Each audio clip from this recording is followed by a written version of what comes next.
did all that for nothing. Oh, there we go. Now it is. Here we go. Here we go.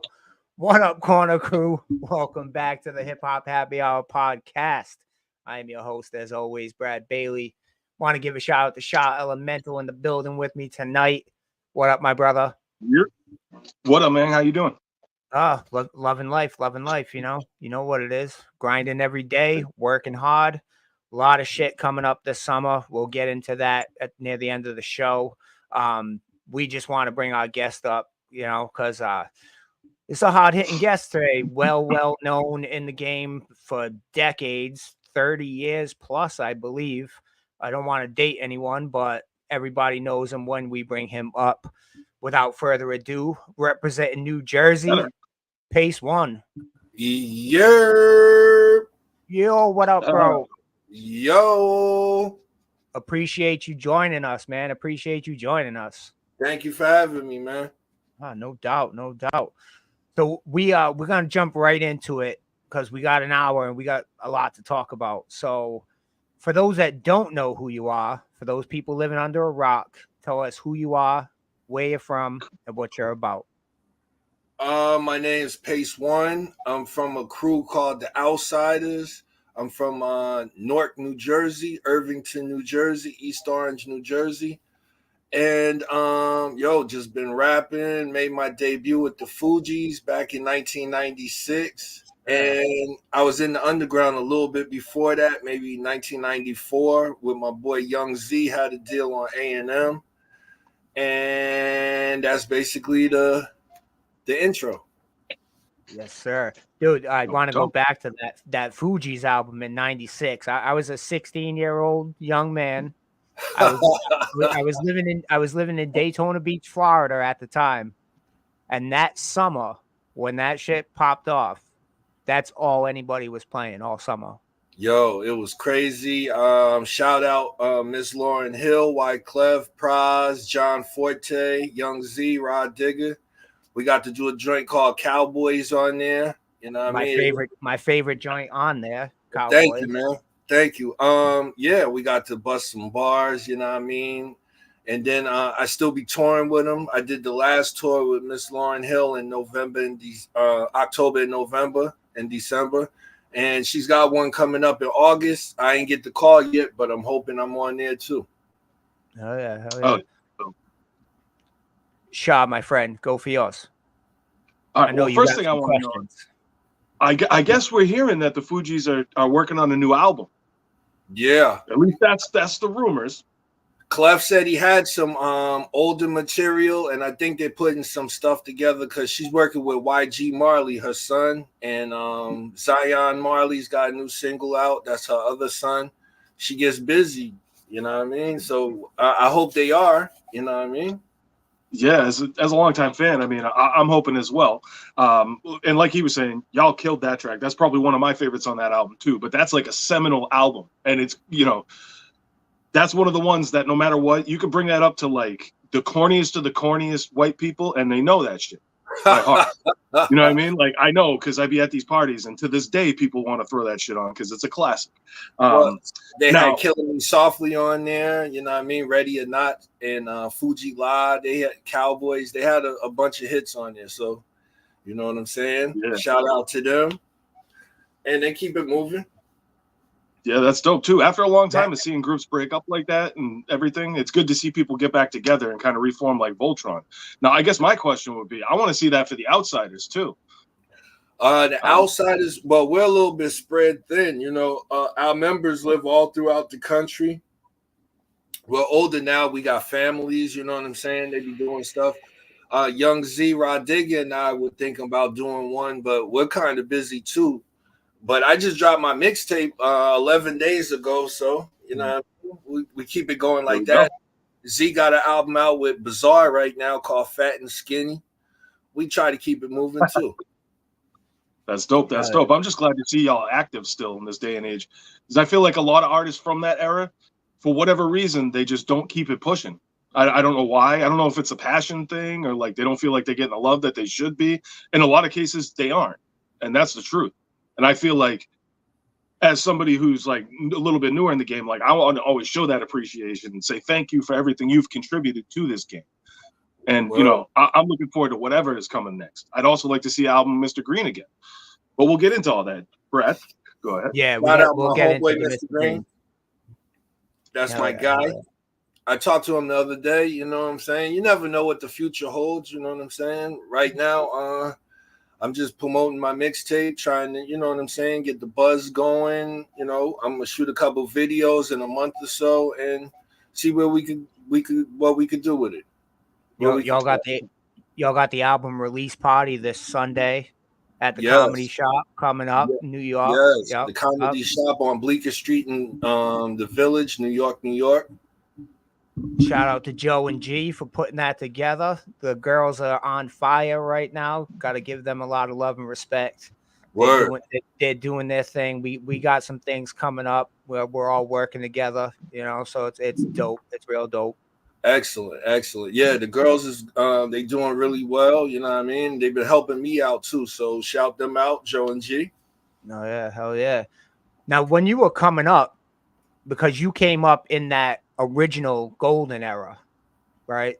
So what was influencing your style, your upbringing, your passion for hip hop?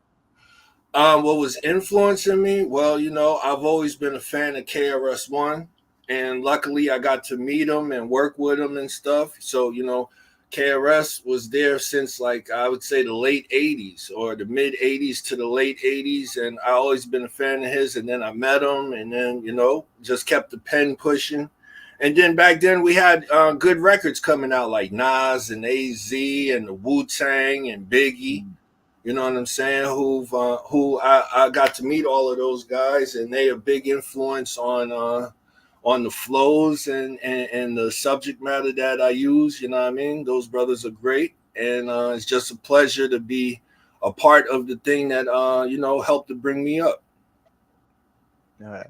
It's always good to really still be humble in this game, you know what I mean? Because you made so many connections, and like you could be walking around with your head all big as hell, but you don't, you know, you're doing your thing. I used to. As a young man, way bigger than my body, bro. we were all like that as young men. Word, but you know, I'm a little older now. You know what I'm saying? And when I look back, I'm just really thankful, and you know, life has humbled me, period. You know, I thought I was going to be rich already, bro. You know what I mean? And I ain't exactly where I thought I was going to be, but I'm okay. I'm alive. I'm healthy. I'm able to still get on stage and spit the bars. So I'm really happy. That humbled me in itself. As long as you're doing what you love to do. Word, man. You know what I mean? It ain't easy, man. It's not easy to, like, you know, you get on stage, you have the intention of, you know, gaining fans, but sometimes you don't gain fans. You actually lose people. I've seen acts get on stage and lose the people that, you know, were anticipating seeing them. They acted a little funny, or the music wasn't where it was supposed to be. So I try to avoid all of that, just make the best music I can and be nice to people and, you know, shake a leg. We know that's that. key too.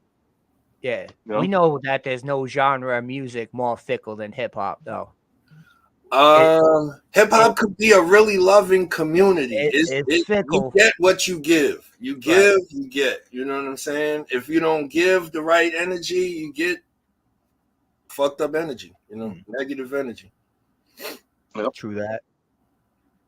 Shaw. You know, that's why they say, you know, sometimes you don't want to meet your heroes, you know what I mean? Because I know personally, I've met some MCs that I really looked up to, and after meeting them, I was kind of like, yo, I think I want to knock this motherfucker out right now. But I try not to go that route, you know, be a humble guy, but whatever. But you know what I mean? It's like you were saying, the humble thing. Some people really think that they're not human like the rest of us, or whatever it may be. So I always love hearing that, you know, with age, like you said, we all learn. And I think that's where being humble is, because we all have an idea where we think we're going to go, we're going to end up. And like you said, sometimes life takes you in different directions, and that'll definitely humble you, like you said. You know what I mean? Like, I think everybody can attest to that. well, luckily in my career, I got to travel a lot of places too. So, you know, you go over to Spain or Portugal or Germany and you meet a bunch of people. They don't look like you, but they still like your music. They came out to see you. They paid for the ticket. You know, that should humble you in itself, and just, you know, thank them and give them the best show that you can. You know what I'm saying? That's what I do. You know, I can't, you know, attest for everybody. Yeah, I think personally that's the way to be. You know? Some people just live in their bubble too, and they want to they want to stay in their bubble. Well, you know, the ego is a funny thing, man. It could get the best of you. You know, you really have to. You know, I appreciate solitude and being by myself sometimes. So, you know, when I am by myself, I get to reflect and inflect, and, you know, my brain works just fine. So, you know, I just told myself, like, you know, just keep it low, keep it humble, and talk to everybody, get to know everybody. You never know who's gonna be the next CEO of YouTube or the next CEO of Spotify. You know what I'm saying? When I was a kid, I had a meeting with Leor Cohen, and now Leor runs YouTube, which is the biggest thing on earth. So, you know, he went from Def Jam to YouTube. So you got to be polite to everybody. You never know who's going to end up running something. Like, you know, you might say something bad to someone and get a bad review. You know, back then we had The Source, and it was pretty powerful, you know what I'm saying? And you never know who's going to end up running it, or who runs it, or who's going to write your review. You never know. So you just got to be nice to everybody, man. Yeah, definitely. Something that some people lack in this here game. And then, you know, it just is what it is. It is what it is. But the way it moves now, with the way people are just pumping out material and people getting lost in the shuffle. And then, like, we have a day like today where M dropped, and so no one else should even think about dropping on a day when someone like M drops, or Common and Pete Rock drop. You know, because you're gonna get overshadowed. I listened to Eminem's album last night when it came out, 12 o'clock about. So it's really nice. You know what I'm saying? He's still dope.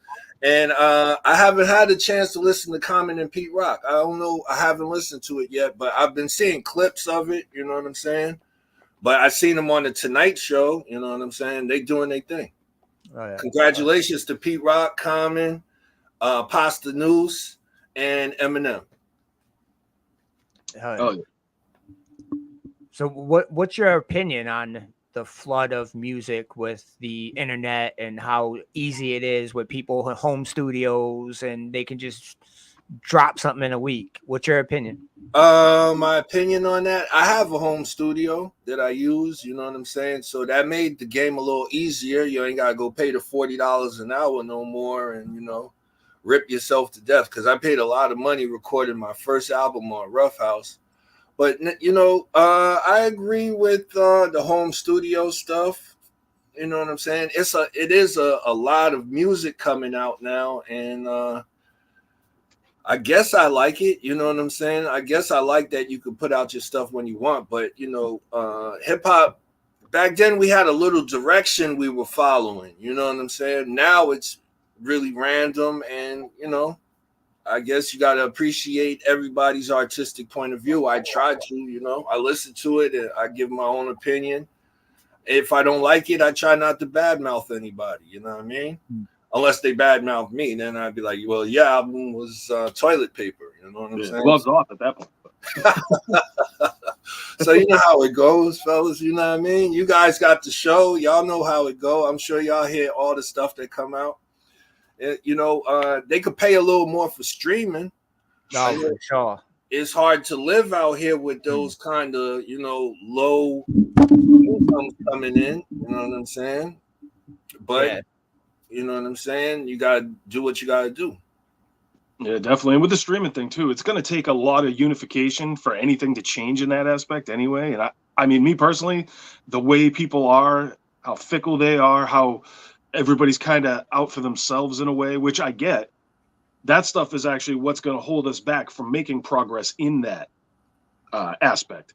Kind of the same way with anything in life. It's like in politics, where you got the Republican and Democrat nonsense going on all the time. People don't realize that, like, they are this far away from being the same exact thing, but people are so blinded by their like favorite sports team way of looking at things that they can't really realize what's actually happening. And I see that a lot in music too, because it's like you see people like going at each other all the time. Sometimes you're just like, what is the point of this? Like, is there something personal going on here? Like, I don't even understand. If there's not something personal there, then why? Like, for me personally, I know I'm not, if I say your name in a record, we got an issue. You know what I mean? A real personal issue, because otherwise the best you're going to get out of me is a subliminal where you might know I'm talking about you, but everybody else will be like, I don't even, what? You know what I mean? But that's, I look at it like the Jay-Z thing, how he does that a little bit, but that's just me. And like you were saying, you got to be careful about your opinions and stuff nowadays, because like, for instance, I know people who are not big fans of Eminem's music. You know what I mean? And you see some of these people be online all day doing nothing but trashing him. And it's like, dog, you're a rapper too. You realize he owns Shade 45. You think you can get played on that after you trash him constantly? You know what I mean? That DJ's going to be like, yo, if he ever saw me playing somebody who's shitting on him all the time, like, I don't think he's going to like that. So I get that aspect. That's why, like you said, I try to like keep my negative stuff to myself, unless, like you said, something gets brought up about me and it becomes this personal thing. And I think a lot of people need to do that as well. Well, I battled people in the past, both on wax and live, and if it comes to that, you just got to show your best creativity side, your best creative side, and do the best you can, just like in everything else. I always say rapping is like boxing. You know what I'm saying? The best boxer is the champ, and then you have a bunch of contenders. You know what I'm saying? Hip hop is just like that. So, Eminem is a wordsmith. He puts it together. He got the syllables going for him. You know what I'm saying? And it's a really good thing to have. He's the best technical rapper I think we have. You know what I'm saying? He might not be their favorite. He's not everybody's favorite. My favorite rapper is KRS-One. But, you know what I'm saying? When it comes to like selling records and really admitting who's the greatest when it comes to selling and being consistent, I give it to him. Yeah, absolutely. I mean, I haven't always liked all his music, but I can't deny the dude is exceptional at putting words together, and he does what he does. He feeds his fan base what they want, and they keep coming back for more. You can't deny that. You know what I mean?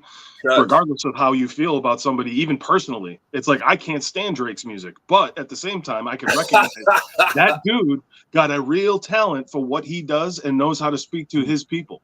Yeah. I like Drake. Yeah, see?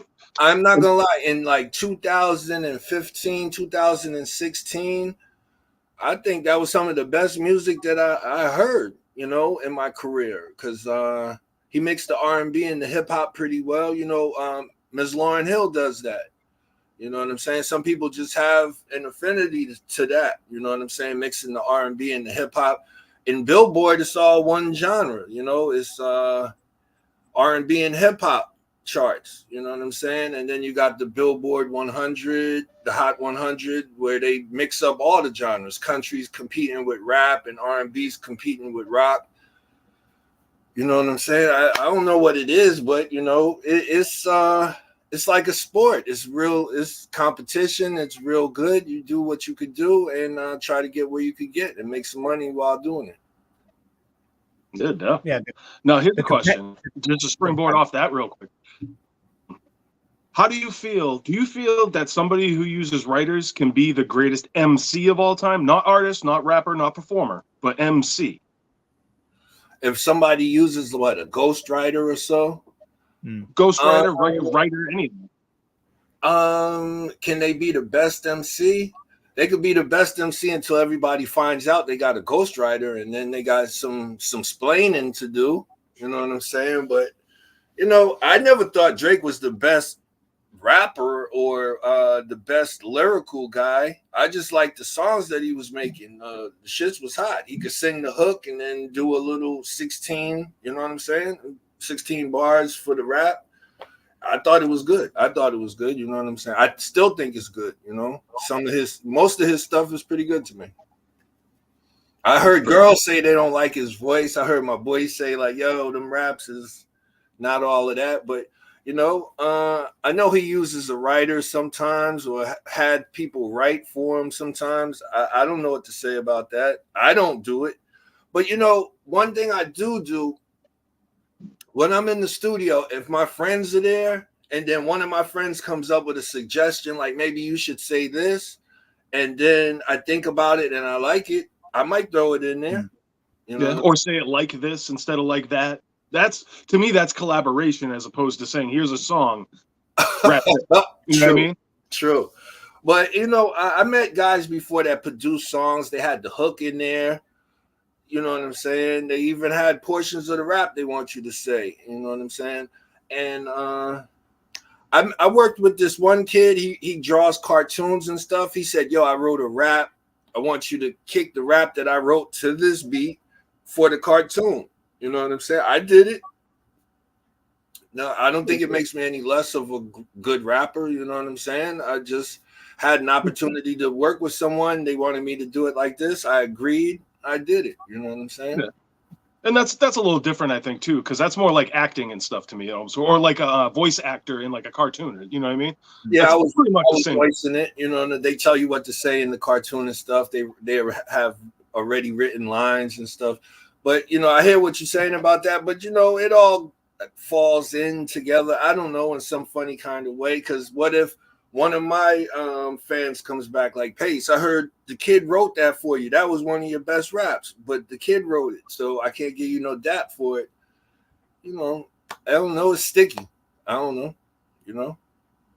Yeah, it's one of those situations you're walking the line. But still, I think people try to put like a guy like Drake in the wrong category. Like you can't really compare him to an MC or even a rapper. He's a pop star. He is, and there's no way around it. He's a pop, like even like a dude like Lil Wayne became a pop star. Even in my eyes, Eminem has become a pop star. Well, the word pop means popular. Exactly. You know what I'm saying? Exactly. So if they transcend hip hop and they become popular in the masses, everybody in the world knows them. 7 billion people screaming out your name. I don't know what you want me to say. It's just a thing. You know what I'm saying? You outgrew hip hop, but you're still a rapper, but you're just huge. Right. You're on another totally different level than, even like a guy like Snoop.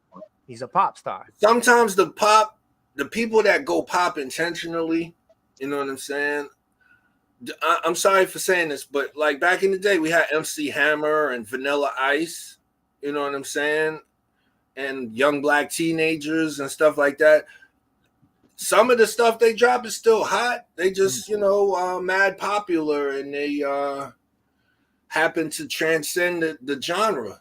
So I you know what I'm saying? I don't know which way that's going, but back in the day when I was a little big head, knucklehead, I was thinking like pop was whack. But now that I'm older, I just understand pop means popular, and they just hella famous. Yeah, a lot of people like gloss over that too. The fact that it's short for popular music. So like, if it's popular, it's pop. It doesn't matter what genre it's actually in, like musically.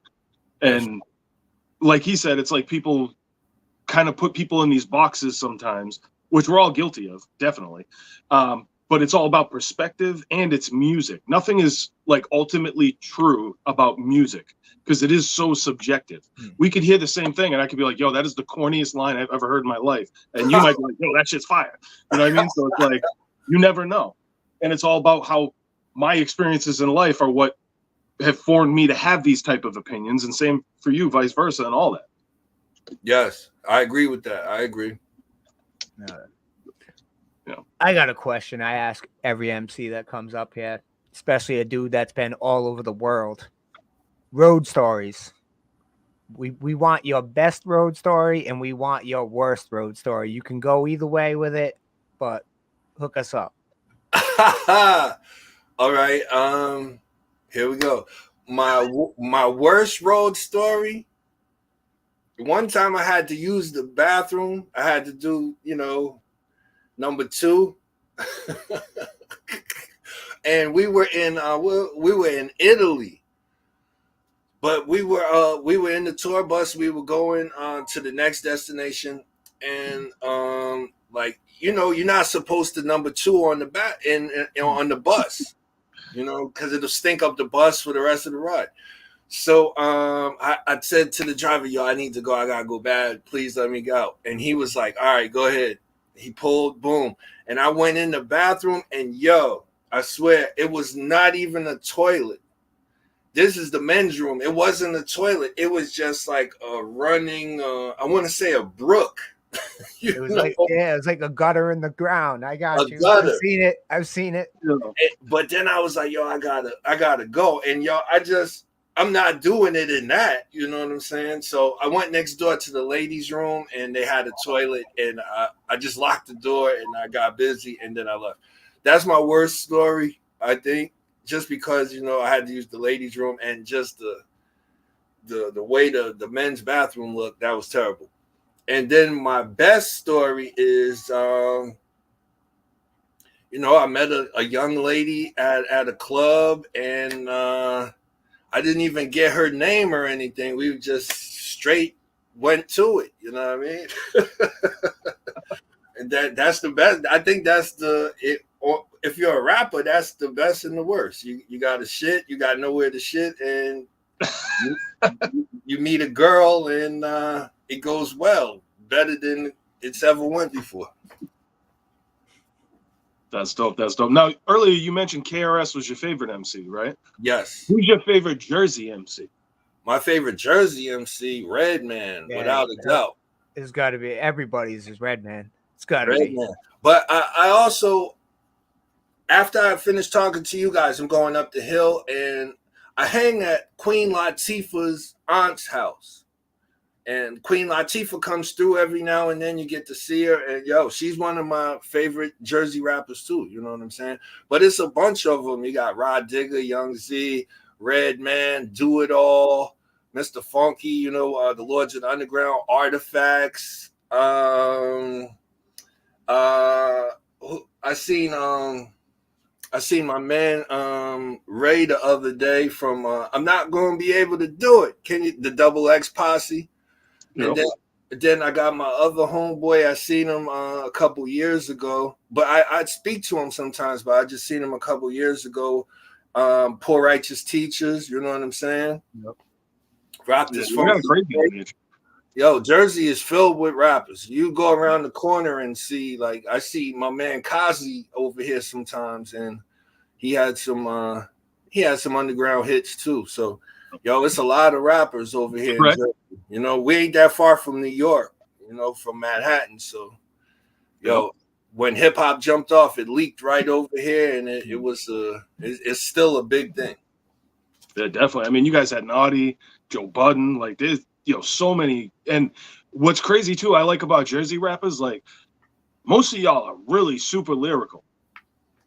Well, like, shout out to my man Mickey Bourbon too. Yeah, shout out Mickey Bourbon, that's my man. Just on that note, I just got to shout out, like, you know, all the good rappers that did it. Redman was hyper lyrical, and Queen Latifah hyper lyrical. You know, they kind of set it off over here for us. So, you know, we can't be no slouch coming up behind them. You know what I mean? Ransom too. Got to give a shout out to Ransom. That dude is freaking deadly with the pen right now. You've been on a roll. Yes, fire. I did a record with him back in the day, a collab. I never got to meet him, but I did a record with him. Well, he's on it. I don't know if you could say with him, but he's on the record. But we did one. Counts to me. That's how it's done now. It's not even done in the studio face to face anymore. You know, you're doing it through the internet, over online, through emails, and we know. Yeah. I mean, we used to go meet at Chung King or at Unique or Quad Studios. Now I talk to people. I just send them the MP3. They kick the verse, send it back. I get it mixed, put it out. Yeah, it's a gift and a curse. Because some of these dudes, they be leaving verses on that we all know you hear it. You're like, that don't even like They ain't even talking about the same thing. But the beauty of it is, like you said, it makes the collaboration easier. And it's like, now, if you want to work with a dude from Cali, you don't got to fly out to Cali or have him fly out here or whatever the case may be. Like you said, you just email it over. You know what I mean? They send it back. You mix and master it, bung, you're done. It's a beautiful thing. You got your joint. We're gonna bring it back to Mr. Green. Those albums, man, those are top tier hip hop classics. My guy, Mr. Green. Yeah, man. Thank you, man. He's from out here in Highland Park by New Brunswick. I live in Irvington, Newark, East Orange. So we weren't that far from each other, and we had a mutual friend, you know what I'm saying? And he hooked us up. I didn't know it was going to go that far with Green. I thought we were going to do a song or two, but as soon as I met him, he was like, yo, let's do an album. I got these beats. I want you to check them out. He gave me a good amount of beats to choose from, about 30 beats. And then I picked out the ones I liked. I think it was about 12. But it was more in there that I liked. But I picked out the 12 that were, that spoke to me the most. And we did The Only Color That Matters Is Green. And on that album, we had hip hop. Hip hop was our first single. And it did well. When we put it up, back then we had MySpace. And he had the MySpace blaster. I used to go to his house. He blasts for 12 hours. I blast for 12 hours. We getting drunk and smoking weed. Like blasted. And, after a while, it ended up with 1 million views. You know what I mean? It took like a month or two. It got 1 million views. And I was like, 1 million views? Oh, shit. And then, it ended up, peaking at about 4 million. And then we did Children Sing. And that also did like a quick 4 million. So then we did another one. It's called The Only Number That Matters Is One. And then we did My Song and Liquor and Drugs. And, it just ended up being a thing. You know what I'm saying? And I'm really proud of it, and I'm really happy. I still get some money from it. You know what I'm saying? We didn't have a major label behind us, but it was a commercial success in our eyes. You know what I'm saying? Absolutely. I don't think he gets the respect he deserves. He's a really good producer. Right now, he's got something coming out with Pusha T. He just did one for West Side Gun. He gets busy, bro. He gets busy with his beats. He did Live from the Streets. You know what I'm saying? He ain't no joke. When we gonna hear the next one with y'all? I don't know. I just got this mixtape out right now. It's called Night and Day. You know what I'm saying? Universal is distributing it. So I'm really happy about that. So right now I'm just focused on that. If he were to tell me like, yo, Pace, let's do another one, I would do another one with him. We talked about it a couple times, but we're both, kind of busy still. Yeah, it's all about time. But y'all got the chemistry like a mom. Like that's my guy. I bought him out. I introduced him to the Fugees. You know what I'm saying? Took some pictures. We did the show. I took him over and we introduced him to Red and Meth. You know what I'm saying? Everybody I know, I just be like, yo, this is my guy, Mr. Green. He makes some fresh ass beats. He's actually my friend. You know what I'm saying? When we met, we got along right away. You know what I'm saying? Never a problem with money. You know what I'm saying? If I say, yo, Green, I need a bigger share of this show, he would be like, all right, you got that. You know what I'm saying? But most of the time we split it 50-50. We got a great relationship. You know what I'm saying? And it's lasted for about 17 years now. I think I met him in 2007. Oh, yeah, that's dope. Yeah. That's dope. And that's one of the hardest parts, too, is to maintain relationships, especially in this like crazy hip-hop game. Like it's you see people fall out over the time over the dumbest, smallest things. So it's those egos we were talking about, man. Those egos they take control sometimes. People say wild stuff. You know what I'm saying? And some people don't tolerate that. I don't like when people talk about me, but it depends on the person. You know what I'm saying? You just tell your friends, don't say nothing wild about me. We'll be friends forever. You know what I'm saying? Let's split the money this way. We'll be friends forever. You know what I'm saying? Yep. And if if somebody has an honest critique, I know with me, like I'm like, listen, like you can feel that way and you can say it, but you better say it to me first. Word. Yeah, that is a different thing. If somebody feels a certain way about you, and then they tell you like, "Yo, Pace, I feel like you was doing that for this," and you know what I'm saying, then that's okay. That if he goes on another platform, you see him say it, I would be like, "Yo, he told me that," so it ain't a thing. But when a person just goes somewhere on another platform and says something wild about you, I don't think anybody appreciates that. You know what I'm saying? Yeah, Nah, no. people be burning bridges left and right though for no reason. Woof. Right. Torch that shit. Gasoline going. I don't get it personally. I don't get it because like you guys and we've all been saying, you got to show that you're a little humble. You know what I mean? Stop walking around with such a big head. You could do tell if you got your wife at home, talk to your wife about how good you are and how you're the man and all this other shit, and show you're humble. Do business the right way. That's a big thing. Business has to be done the right way. Because Yeah. if not, like you said, you and Mr. Green are friends.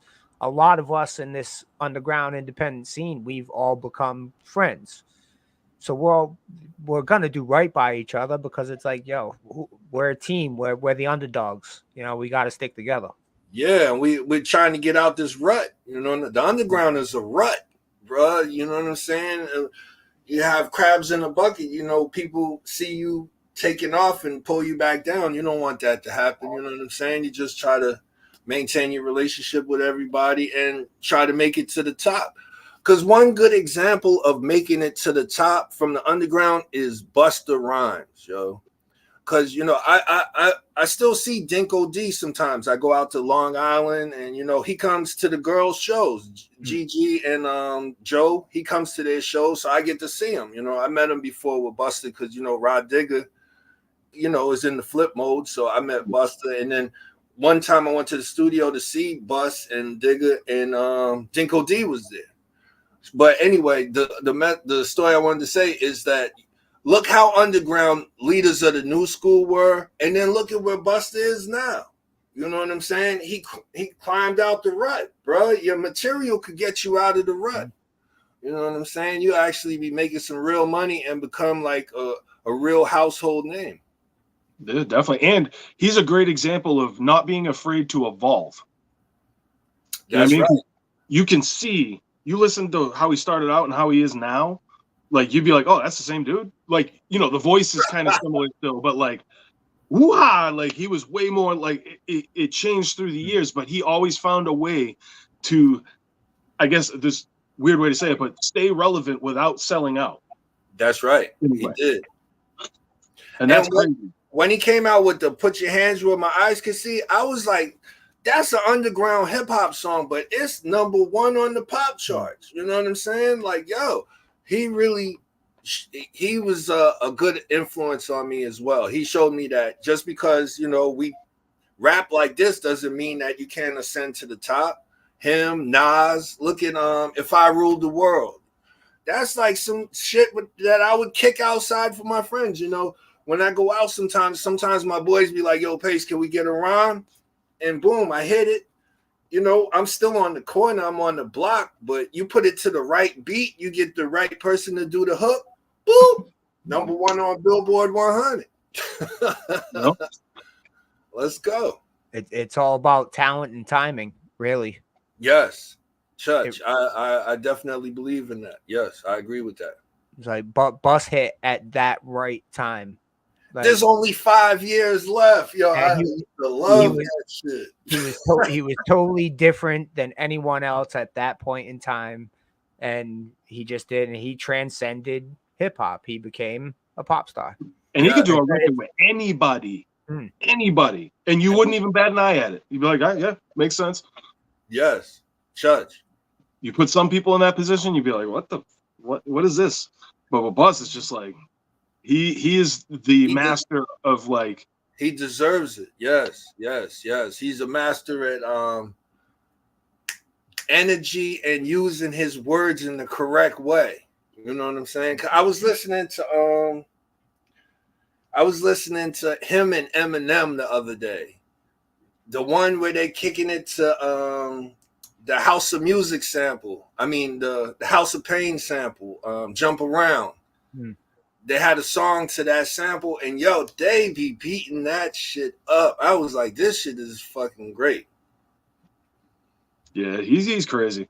And for the longest time, man, it's to me like there's a few people you can put in that GOAT conversation, because to me there really is no ultimate GOAT unless you very strictly define what the criteria is, which is very hard to do anyway.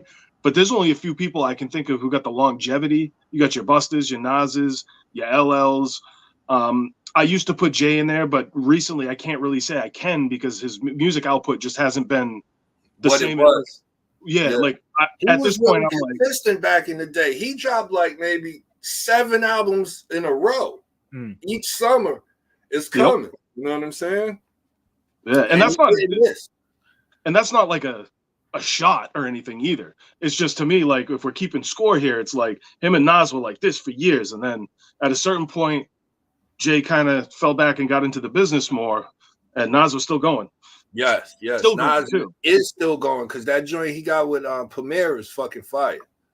You know, I can't wait to hear the album. I'm like so hyped for that. But I mean, I've been waiting to scratch album cover. So I mean, the scratch magazine cover. You know what I mean? So like, and I'm a stan. I'm sure you can see behind me, like in that regard. You know.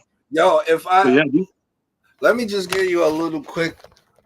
You know, I know the lighting is probably bad, but here go. This is the Blackout album, and then over that we got Method Man, and then this is the Wall of Fame. I know it's got a lot of light, but you know that's Queen Latifah and all of them.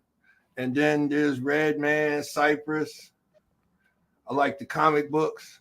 Y'all remember this? This is called Break the Chain by KRS-One. He did a comic book with Marvel back in the day with Big Joe Crash. Anyway, you know what I mean? That's just to let you see. That's fine. And I love seeing that too, because you're still a fan. Like deep down, you're a fan first. I can tell just by looking at that room. It's like mine back in when I was a kid. Like he said, 96, I was the same age. I was 16.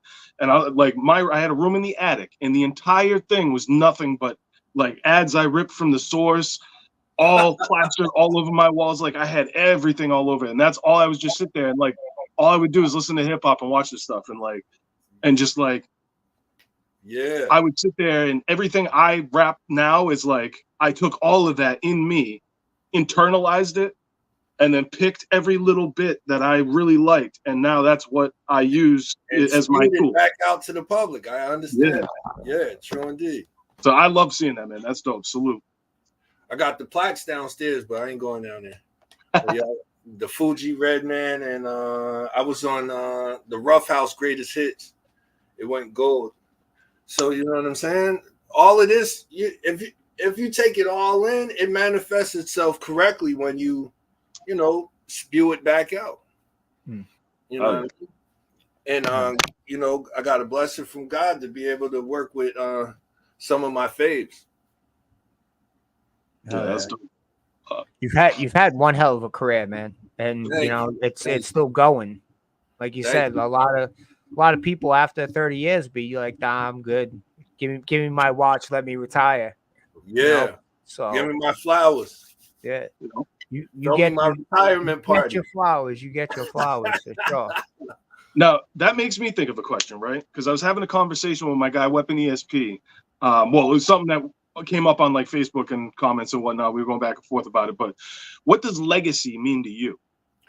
Legacy means, you put in a lot of work. Like someone like me, I put in a lot of work, and with that, you get respect from people, from your fans, from your peers. You know what I'm saying? You get the respect and the love, and that creates the legacy. You know what I'm saying? Like you've put in this amount of work, you get this amount of love and appreciation from the fans and stuff. So that builds the legacy, and then you could put other people on because of that legacy, and you just tell them to carry on tradition. I did it. This is how I did it. Keep your integrity intact. Go ahead, do it. Here's your yellow brick road. I've already carved it out for you. All you got to do is do your stuff right, you could go on and transcend all of us. You know what I'm saying? You could be bigger than everybody. But you know what I'm saying? That's what I think legacy is. When you put in a certain amount of work, you get a certain amount of love and appreciation for it. And then you could use that to help others. You know what I'm saying? As well as yourself. Yeah, that's dope. That's dope. For me, my driving force, because I'm a white kid out of Massachusetts, been told, yo, what are you trying to be Eminem? Oh, were you trying to be Eminem? You can't do that. You're from Massachusetts, blah, blah, blah. You're from outside of Boston, blah, blah, blah. All this bull nonsense I heard the whole time. So for me, a lot of my driving force was just like, yo, I want the people I respect to tell me I'm dope. If I get that, I could die a happy man. As long as I know people I respect me for my craft, I'll be happy. Because I never had these big grand illusions like with the people in the stupid Eminem comments because of the color of my skin and all this crap. I'm like, yo, little do you know, Em ain't even my favorite rapper. I like Nas. I like Redman. I like, like my influences are like way more vast than that. My knowledge goes way deeper than all that. Yeah. I started, in the late 80s getting into hip hop. Like, you know what I mean? So it's like Eminem isn't the only white rapper. No, not even close. Before that, we had the Beastie Boys. They was the second biggest selling act of all time until M came. You know what I'm saying? Until M came or Tupac, they was on top of that shit. They was the number one selling act for many years. You know what I'm saying? Yeah. And Eminem is a great rapper. You can't take anything from him, but he isn't the only good white rapper. You had Third Base was great. You know what I'm saying? And when I think back, it's a bunch of, you know what I'm saying? I'm not really into that race thing. I don't like that. I don't like in life or in hip hop. I don't like the racial stuff because my boys say when you turn them lights out, we all black, Jack. So you know what I'm saying? Like, come on, man. I don't like judging people for superficial things like skin color or genre or age or sexual preference. I stay away from that kind of stuff. You know what I'm saying? Just rap for me. If I like it, fresh. If I don't like it, I still like it. You know, it's nobody I hate. I don't hate anything. You know what I'm saying? But I prefer not to hear it. But I wouldn't tell that to somebody. That's just like awful to say to somebody.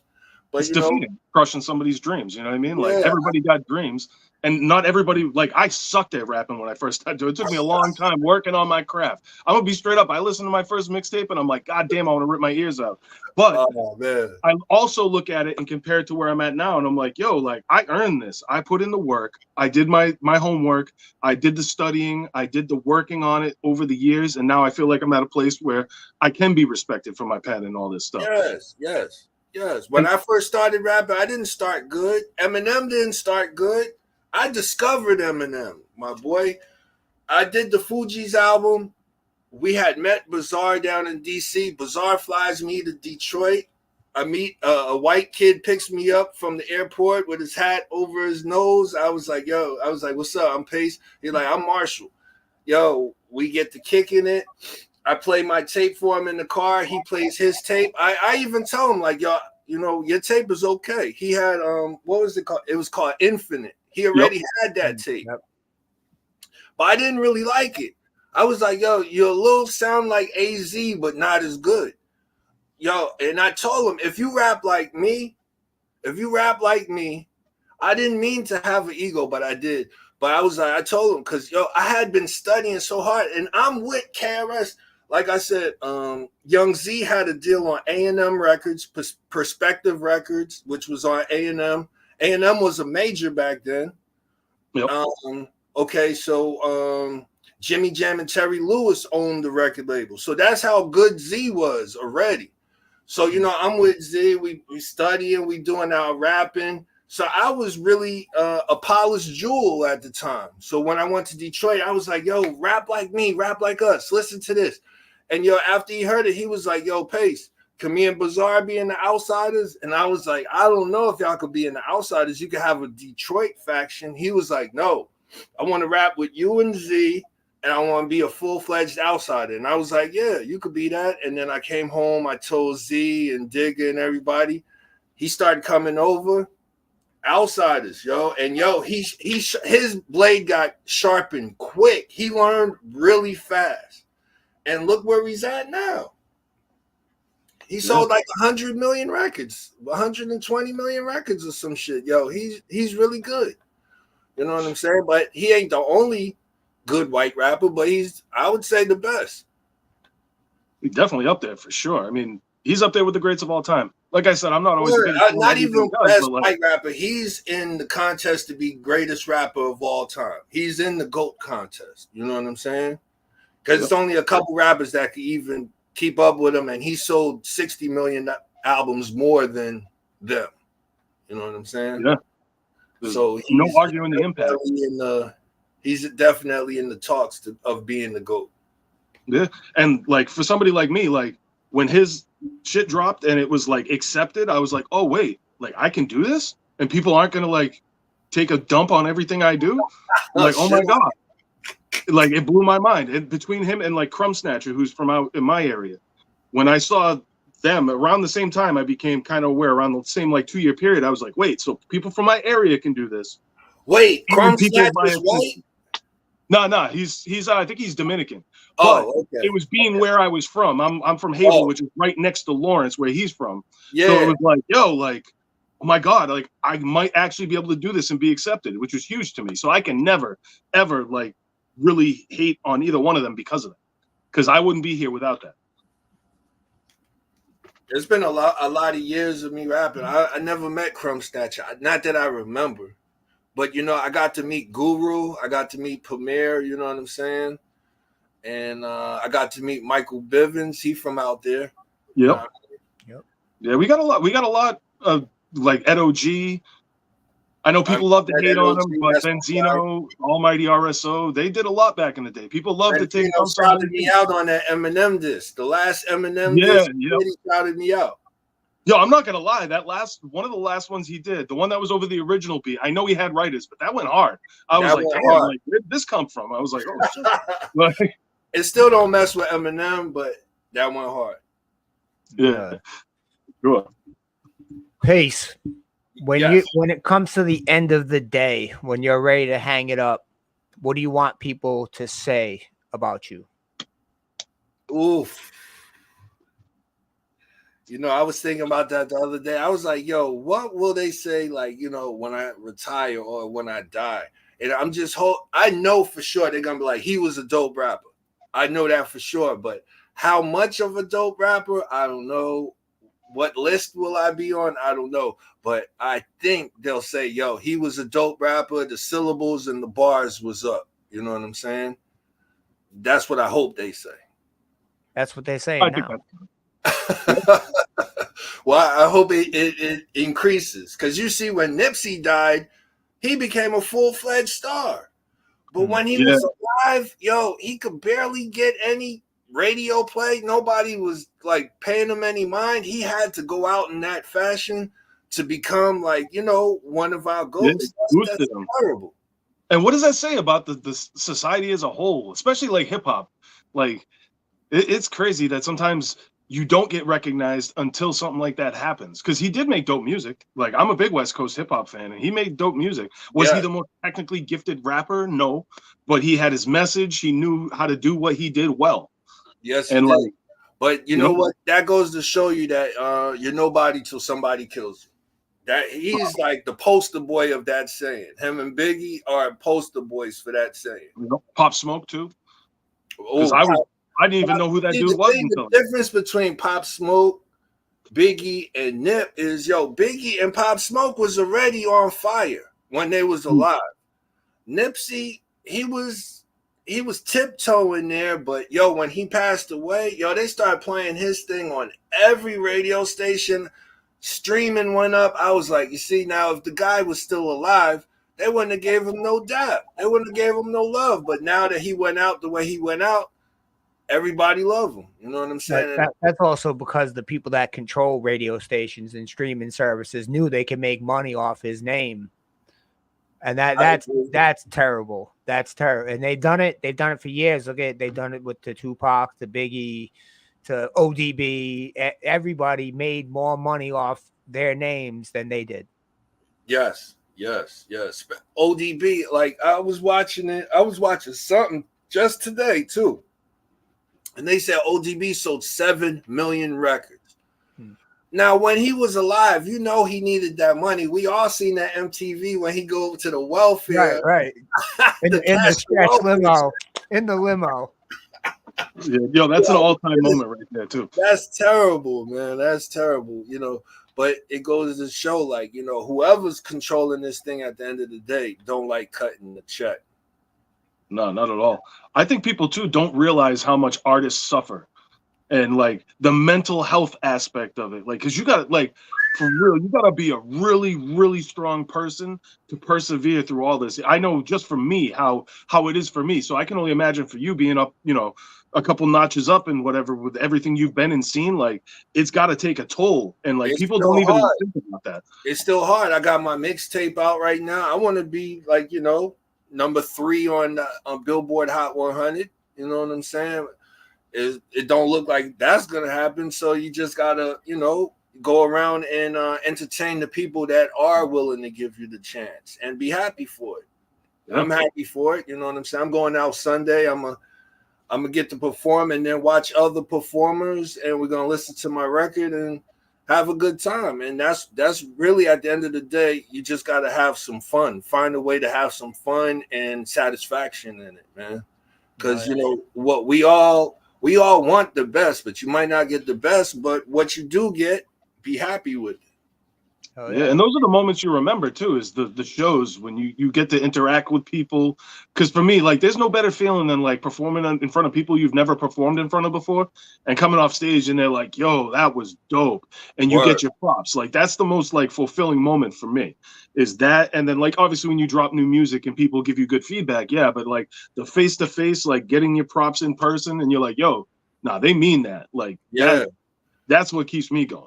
Yeah, when you on stage, well, not you personally, but in general, saying you, when a person is on stage, you know when you're getting the best of the crowd, because you hear oohs and ahs, and they're with you. They start applauding, and you know when you're doing well. You know what I'm saying? And it's the best feeling in the world.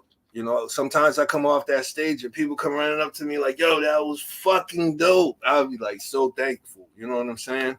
Because before the shows, I'm really nervous. I'm a nervous wreck. Even to this day, I'm still nervous before I get on that stage, man. It's a big thing. Yeah, I'm the type too. Before I go up, like, you probably don't want to approach me like 10, 15 minutes before I go, because in my head, I'm like over and over again going through my set. All right, you're not gonna miss this. You're not gonna miss like, you know what I mean?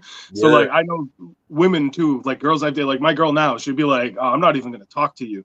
And I'm like, "Good, don't go over there. Leave me alone." I always tell people, don't come messing with me before the show. You might get some mom spaghetti on you. You never know where I'm at with, because I be nervous. You know what I'm saying?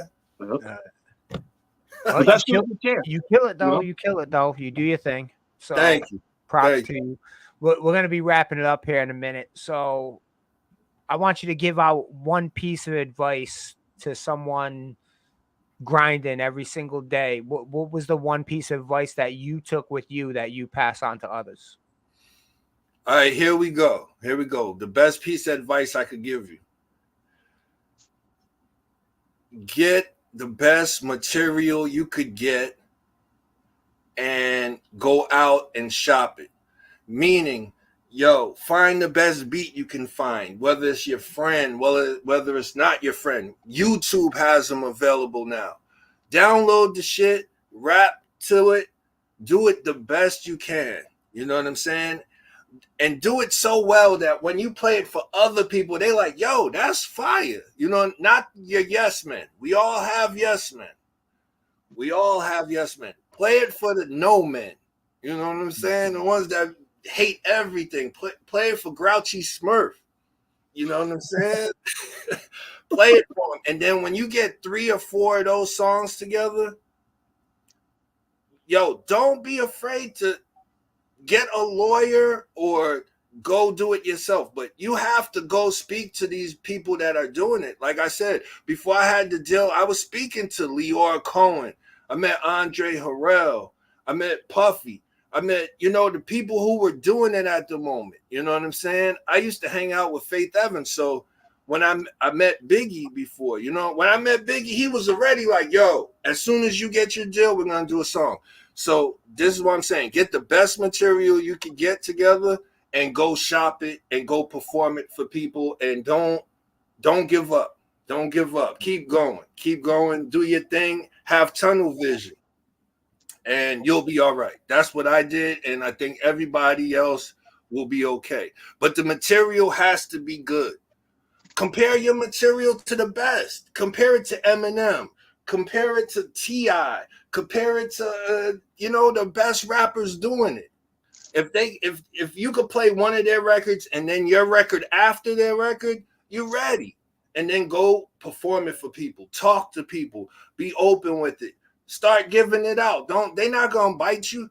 And if they do bite you, that's the biggest flattery that you could receive. But give it out to people. Start talking. Generate your buzz.